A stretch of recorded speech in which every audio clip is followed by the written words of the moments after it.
Hi friends, जय जगन्नाथ। मु अक्षय स्वागत करुच्ची आमर आउ एक ब्लॉग को। आज आम गाँव आराध्य बाबा पंतेश्वरंकर नूतन मंदिर दधिनौती स्थापन करा जाउछि। मु वर्तमान अच्छी मंदिर गर्भगृह उपरे बा मंदिर चौबे उपरे मो सहित अच्छी ए मंदिर निर्माण करिथिबा मुख्य कारीगर सागर बाबू अच्छी। ता सहित आम कमिटर समस्त भाई मैंने अच्छा।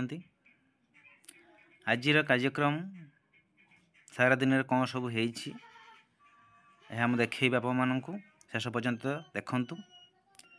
यहाँ हूँ आम नाटमंडप। ए नाटमंडपर कलाकृति देखी बहुत खुशी लगिला। बहुत सुंदर भाव में कारीगर मान तैयारी करिसेंती। आज यह कार्यक्रम रे प्रथम पर्यायर प्रभुंक पाखरे जलाभिषेक करागला। से मंदिर आमर चलचंचल हो उठी।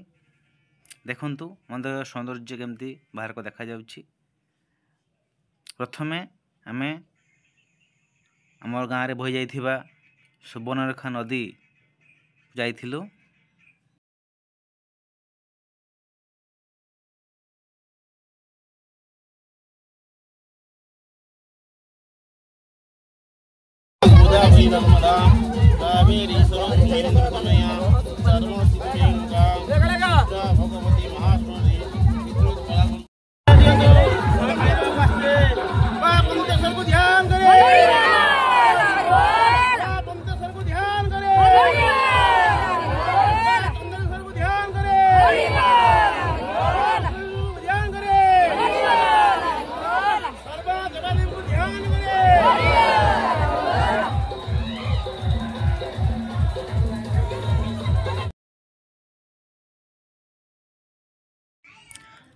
तापरे ननांगर मंत्रध्वनि रे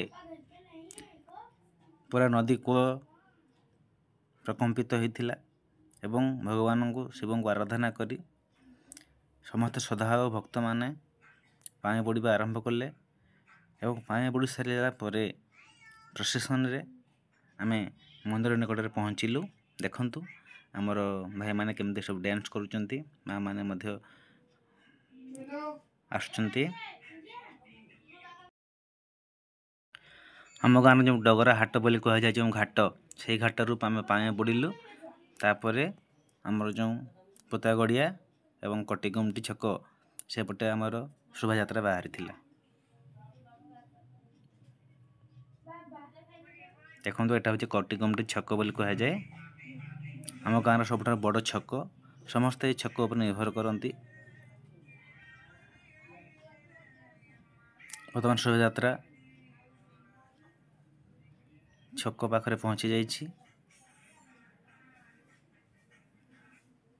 देखंतु हमर माँ माने केमती डांस करचंती।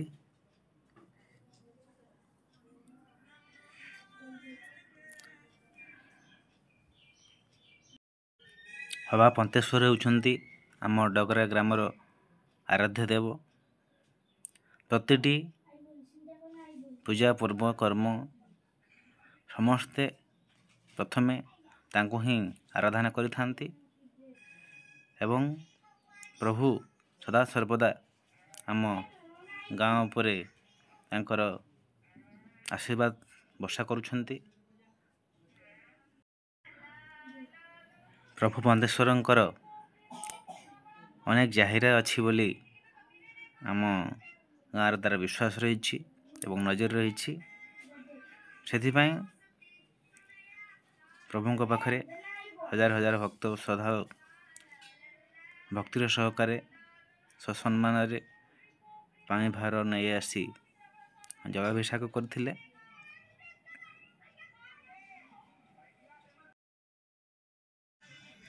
सकाळ शोभा यात्रा बाहर पूर्वर वर्षा होउतला, बहुत जोर वर्षा होउतला, किंतु बाबा पंतेश्वरंकर अपार करुणारू से वर्षा अल्प समय होई कमी जाइथिला। तापरे हमर ଶୋଭାଯାତ୍ରା ବାହାରିଲା।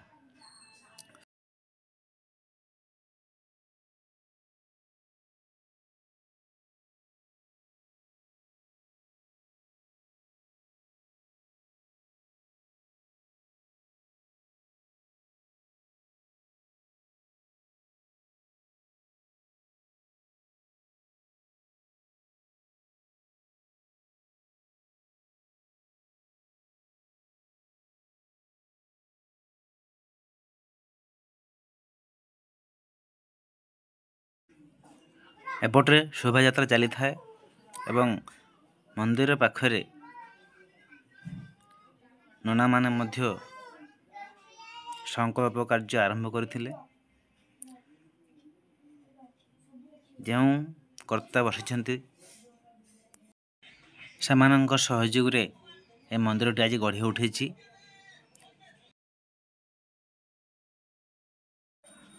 ତାପରେ ଯେଉଁମାନେ ରତ୍ନ ମୋଦକରେ ଧାନ, ସୁନା, ରୂପା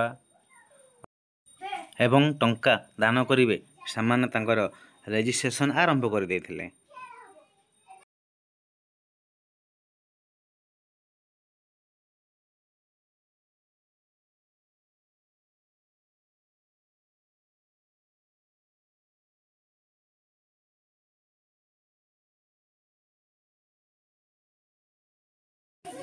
ଏହା ମଧ୍ୟରେ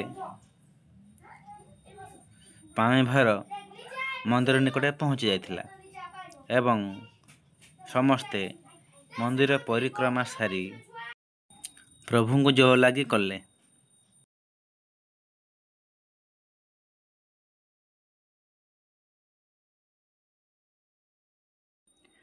ତାପରେ ପାଣି ଢାଳି ସାରିବା ପରେ ସମସ୍ତ ଶ୍ରଦ୍ଧାଳୁମାନଙ୍କ ପାଇଁ ମନ୍ଦିର କମିଟି ତରଫରୁ କିଛି ଟିଫିନ୍ର ବ୍ୟବସ୍ଥା କରାଯାଇଥିଲା।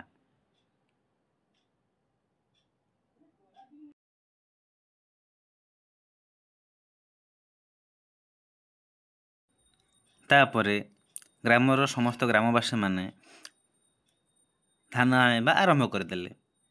ପ୍ରଥମେ ନନା ସମସ୍ତଙ୍କ ଧାନରୁ ଅଳ୍ପ ଲେଖାଏଁ ନାମ ଏବଂ ଗୋତ୍ର ପଚାରି ଭଗବାନଙ୍କ ଉଦ୍ଦେଶ୍ୟରେ ସର୍ବପ୍ରଥମେ ଅଞ୍ଜଳି ଲେଖାଏଁ ଉଠେଇକି ରଖିଥିଲେ। ତାପରେ ଦେଖନ୍ତୁ ଯଜ୍ଞ କୁଣ୍ଡ ପ୍ରସ୍ତୁତ ହୋଇଯାଇଥିଲା।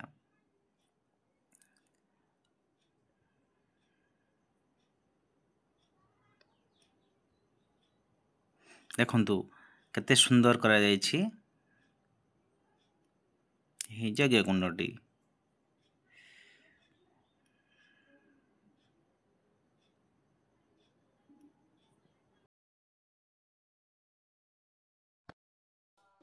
ତାପରେ ପୂଜା ପାଇଁ ସମସ୍ତ ପ୍ରସ୍ତୁତି କରିସାରିବା ପରେ 2 ଦିନ ପୂର୍ବରୁ ଯେଉଁ ଇନ୍ଦ୍ର ଓ ଇନ୍ଦ୍ରାଣୀଙ୍କୁ ଅଣାଯାଇଥିଲା ବା ବୃକ୍ଷଛେଦନ କରିସାରିବା ପରେ ସେଥିରୁ ନିର୍ମିତ ହୋଇଥିବା ଇନ୍ଦ୍ର ଓ ଇନ୍ଦ୍ରାଣୀଙ୍କର ପ୍ରତିମୂର୍ତ୍ତି ଶୋଭାଯାତ୍ରାରେ ମନ୍ଦିର ନିକଟରେ ପହଞ୍ଚିଥିଲା।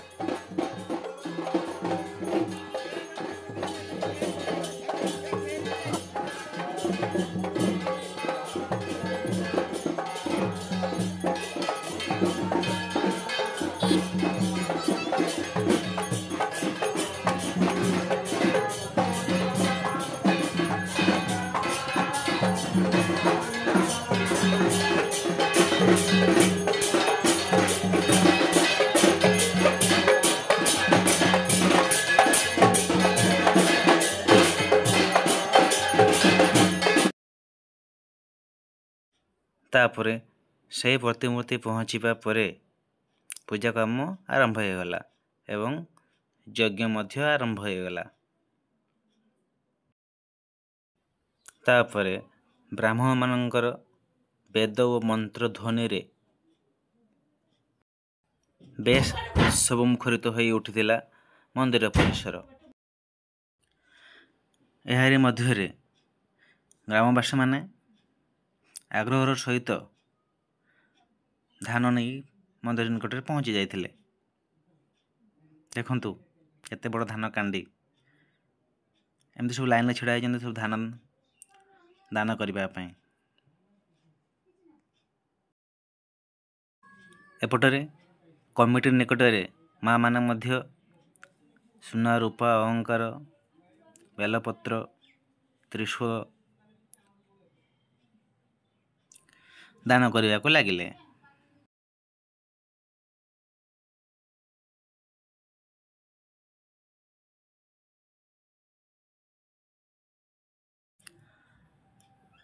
ତାପରେ ଆରମ୍ଭ ହୋଇଗଲା ଧାନ ଢାଳିବାର ମହାନ ପର୍ବ। ଏହି ଦିନକୁ ସମସ୍ତେ ଚାତକ ପରି ଚାହିଁ ବସିଥିଲେ। ଦେଖନ୍ତୁ ମା ମାନେ ମଧ୍ୟ ପ୍ରସ୍ତୁତ ହେଉଛନ୍ତି ମନ୍ଦିର ଉପରକୁ ଉଠିବା ପାଇଁ। ଏପଟେ ଦେଖନ୍ତୁ ମନ୍ଦିର ଚୂଡ଼ାରେ ଭକ୍ତମାନେ ପହଞ୍ଚିଗଲେଣି।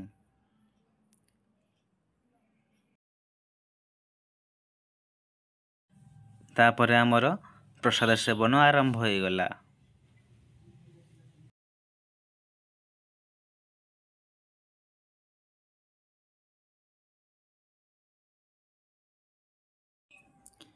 ଏହି ଅଳ୍ପ ଟିକିଏ ରାସ୍ତାରେ ବା ଏହି ଅଳ୍ପ ଟିକିଏ ଜାଗା ଛଡ଼ା ହୋଇଛି, ସେଇପଟରେ ଏତେ ଗୁଡ଼ାଏ ଧାନ ଢାଳିବା ବହୁତ କଷ୍ଟକର ଥିଲା।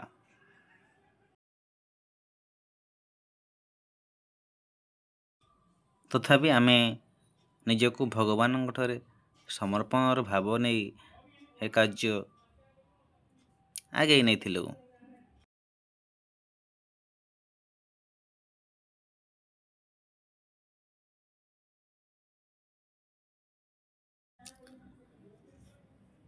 ପ୍ରଥମେ ଗର୍ଭଗୃହରେ ଧାନ ଢାଳିବା ଆରମ୍ଭ ହେଲା ଏବଂ ଶେଷରେ ନାଟ ମଣ୍ଡପରେ ଧାନ ଢାଳିବା ଆରମ୍ଭ ହେଲା।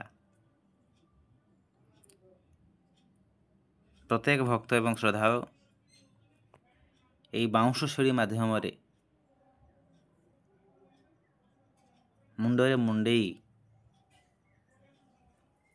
ମନ୍ଦିର ଚୂଡ଼ାକୁ ଆସୁଥିଲେ। ଦେଖନ୍ତୁ କେମିତି ମା ମାନେ ମଧ୍ୟ ଆସୁଛନ୍ତି। ଏପଟେ ଆମର ଭାଇମାନେ ମଧ୍ୟ ଉପସ୍ଥିତ ଅଛନ୍ତି।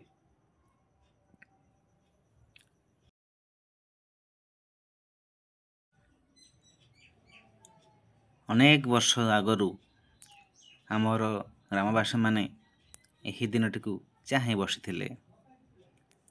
କାହିଁକି ନା ବର୍ଷା ଦିନରେ ବର୍ଷା ହେଲେ ଆମର ପୁରୁଣା ମନ୍ଦିରରେ ଥିବା ପ୍ରଭୁଙ୍କର ବିଗ୍ରହ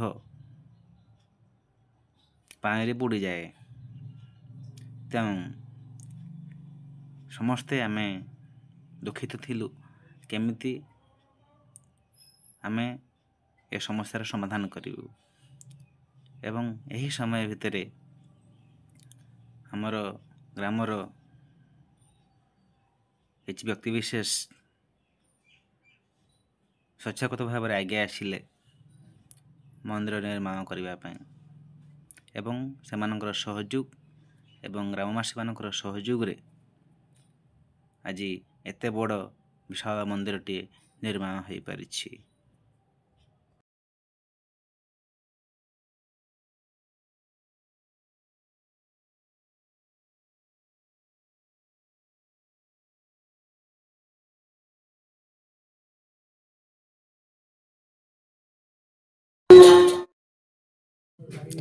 ମୁଁ ଗର୍ଭଗୃହ ଉପରେ ଥିଲାବେଳେ ଏ ମାଆଙ୍କୁ ଦେଖିକି ଆଶ୍ଚର୍ଯ୍ୟ ହେଇଗଲି। ଆମର ଯୁବକମାନେ ଏ ମନ୍ଦିର ଉପରକୁ ଆସିବା ପାଇଁ ଡରୁଛନ୍ତି, କିନ୍ତୁ ମାଆଟି ଏ ବୟସରେ ମଧ୍ୟ ସିଏ ମନ୍ଦିର ଉପରକୁ ଆସି ତାଙ୍କର ଦାନ ଦେଇକି ଗଲେ। ବହୁତ ଆଶ୍ଚର୍ଯ୍ୟ ଲାଗିଲା। ଯାହା ହଉ ମାଆଙ୍କର ଏ ଭକ୍ତି ଏ ଶ୍ରଦ୍ଧା ଆମ ସମସ୍ତଙ୍କୁ ଏକ ପ୍ରେରଣା।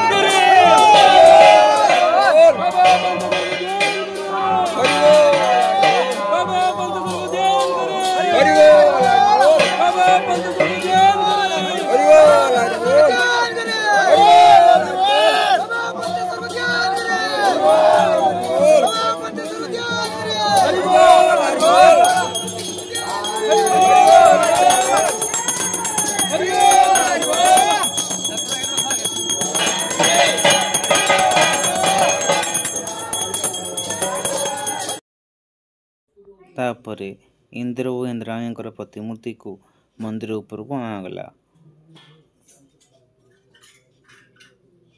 एवं मंदिर मुख्य कारीगर सागर बाबू तांकर समस्त नीतिक्रांति को सुचारू रूप पालन कले।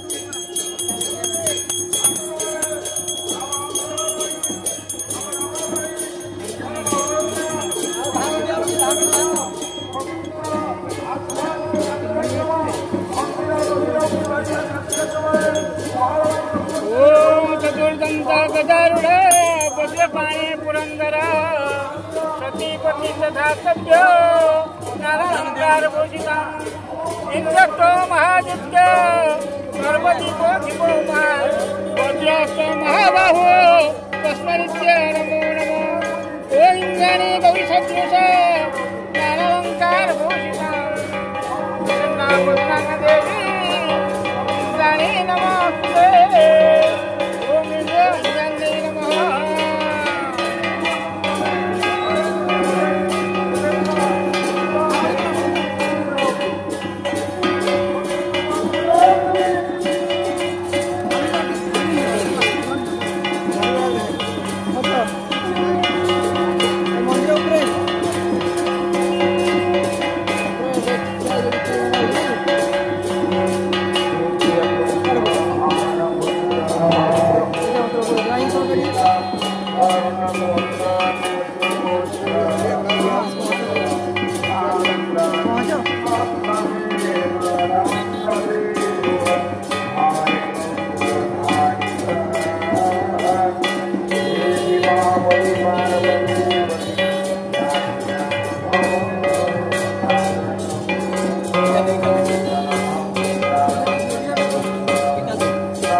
घट घट कहीं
जहाँ आप मन छुआ देवा उठे देवे ना कहीदे मत से संतुष्ट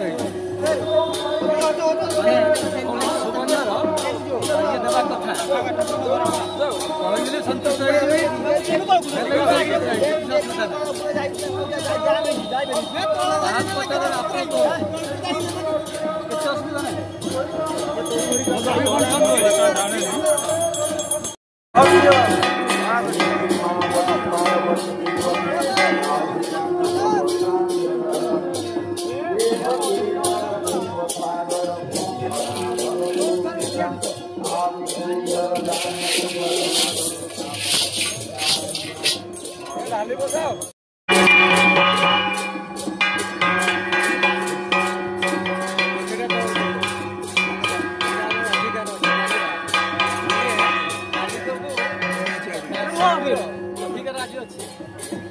हली करिकिनी अधिकार माने हली करिकिनी हैला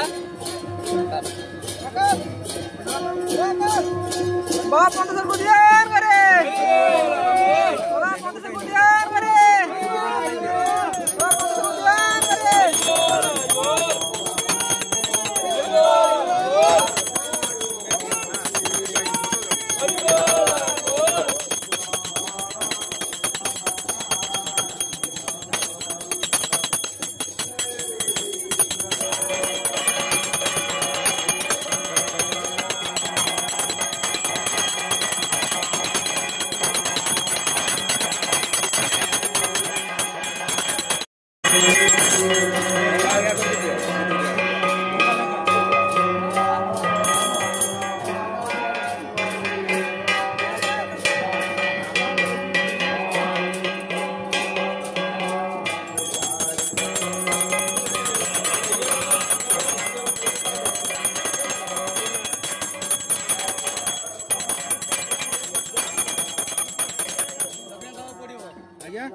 सुवर्ण दान कर दक्षिण देव पड़ो एबे दियोनी आउ केबे जतो जला तुम इच्छा हेलो एहीपरि भावरे रत्नमोदक स्थापन कार्य शेष हैला। समस्त मोर अनुरोध ए भिडियोटी को लाइक करंतु शेयर करंतु कमेंट करंतु रहिले हर हर महादेव।